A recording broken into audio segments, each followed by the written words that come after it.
Bwabadde atuuza omulabirizi w'ekkanisa z'abalokole abeegattira mu kibiina ekya National Fellowship of Born Again Pentecostal Churches mu disitulikiti ey'e Wakiso nga ye mulabirizi Amos Nuwagaba, Saabalabirizi wa NAFBAC mu ggwanga Moses Odong asabye abalokole okwenyigira mu byobufuzi kuba lwe bajja okwerwanako ku mateeka agabanyigiriza. Let's encourage our children and our sons who have a call to politics. Let's encourage them, let's support them.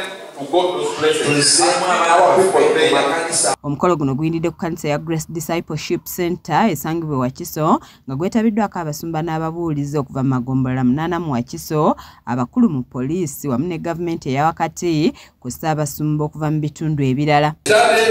And abide by it. Uphold and respect it. Omulabirizi Odong ategeezezza abasumba nti ekyokwesamba ebyobufuzi kibasibidde emabega ng'abasabye okubyenyigiramu kibasobozesa okutuusa ensonga zaabwe eri President Museveni butereevu. I want to know the president, now abalokole to lead our ministry. I want to know what way they are here. Like RTCs and ETC, I am not shying away. I am seeking appointment. I'm going to help time. I'm not giving my business. Yafanda Seri Kusima asabye abalokole okubeeyungako baweereze eggwanga kuba omuntu atya Katonda bw'aweereza mu byokwerinda kiyamba nnyo, n'asaba n'abasumba okuyamba ku poliisi mu kulwanyisa obumenyi bw'amateeka olwo eggwanga libukalemu emirembe. Poliisi tugirekeredde, abalokole poliisi tugirekeredde. How do you feel?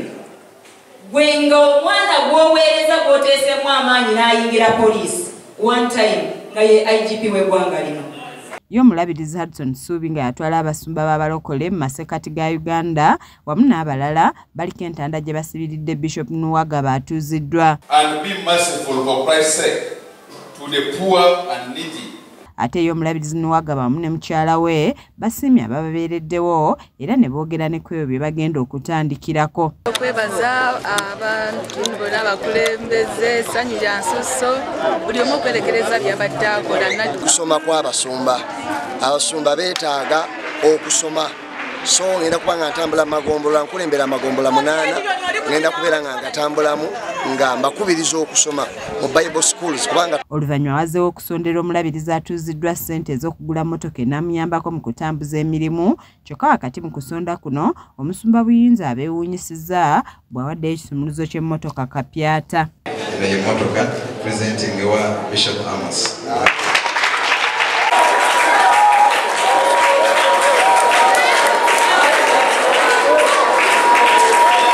Kiza Peter yakusakidde eggulire lino ku lwa KSTV agaleero.